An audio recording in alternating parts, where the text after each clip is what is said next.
নমস্কার বন্ধুরা, সঙ্গীতার life cycle চ্যানেলে আপনাদের সকলকেই আরও একবার স্বাগত। আজকের রেসিপি নারকেলের বরফি। এটা একটা স্পেশাল রেসিপি, তার কারণ এর টেস্ট হয় একদম নারকেলের নাড়ুর মতো। কিন্তু অনেকেই আছে যারা নারকেলের নাড়ু একদম গোল করতে পারে না, কারণ গরম অবস্থাতেই নারকেলের নাড়ুটা বানাতে হয়। আজকের রেসিপিটি সম্পূর্ণরূপে তাদের জন্য।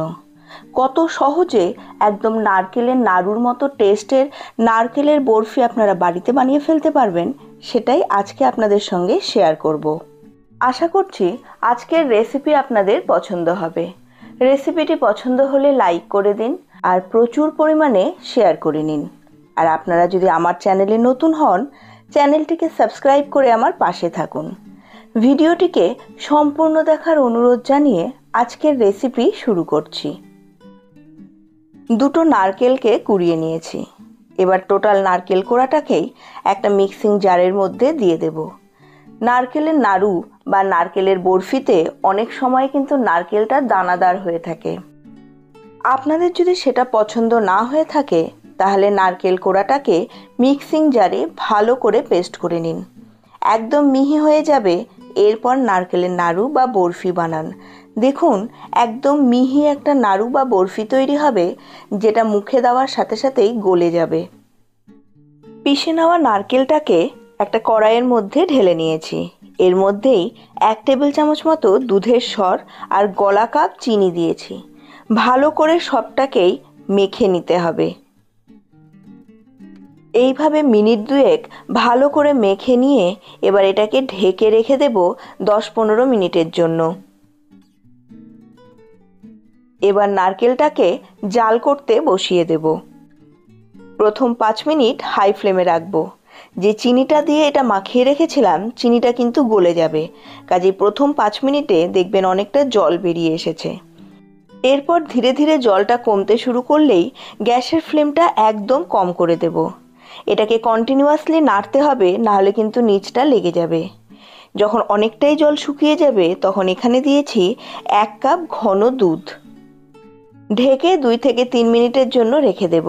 2 থেকে 3 মিনিট পর ঢাকনাটা সরিয়ে আবার ভালো করে মিশিয়ে নেব।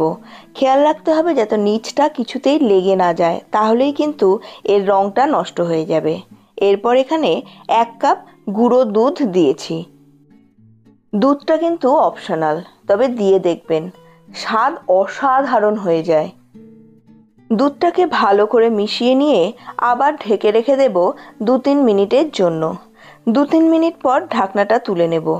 এই সময় দেখবেন এটা ভীষণ ফোটে, কাজেই একটু ঢেকে ঢেকেই এটাকে জাল দেবেন। আর অবশ্যই গ্যাসের ফ্লেমটাকে একদম কমে দিয়ে রাখবেন আর কন্টিনিউয়াসলি নাড়তে হবে। দুধটা একদমই শুকিয়ে গেছে। এই সময় ঢাকনাটা আপনারা সরিয়ে দিতে পারেন, কারণ এটা এখন আর ফুটবে না। দুটো ছোট এলাচের দানাকে ভালোভাবে গুঁড়ো করে এর মধ্যে দিয়ে মিশিয়ে নিয়েছি। এই সময় কন্টিনিউয়াসলি নাড়তে হবে আর একদম তলা থেকে ভালো করে নেড়ে দিতে হবে, না হলেই দেখবেন এটা কড়াইয়ের গায়ে আটকে গেছে। বরফিটা প্রায় হয়েই গেছে। এবার এখানে 1.5 চামচ ঘি দিয়েছি। ভালো করে মিশিয়ে নিয়ে কন্টিনিউয়াসলি নাড়তে থাকবো।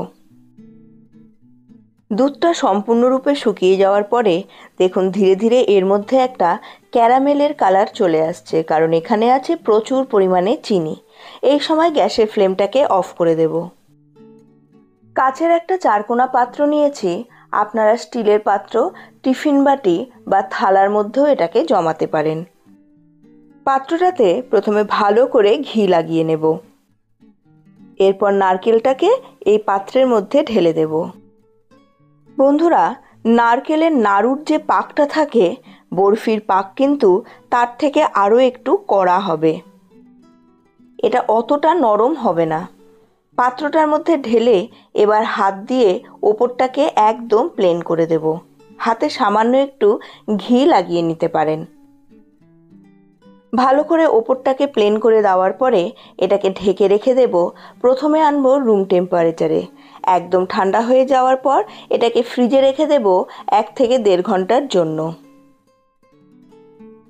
1 থেকে 1.5 ঘন্টা পরে ফ্রিজ থেকে বের করে নিন। প্রথমে সাইডটাকে হালকা করে একটু ছাড়িয়ে নিন। এটা কিন্তু পাত্রের গায়ে একদমই আটকে ধরবে না, কারণ এখানে ঘি লাগানো আছে। এবার অন্য একটি পাত্রের মধ্যে দেখুন কত সহজেই এটা বেরিয়ে চলে এসেছে।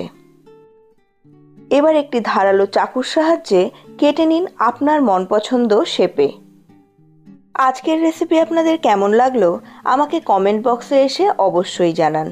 ভালো লাগলে লাইক করুন, ফ্যামিলি মেম্বার্স ও বন্ধুবান্ধবদের সঙ্গে রেসিপিটিকে প্রচুর পরিমাণে শেয়ারও করে নিন।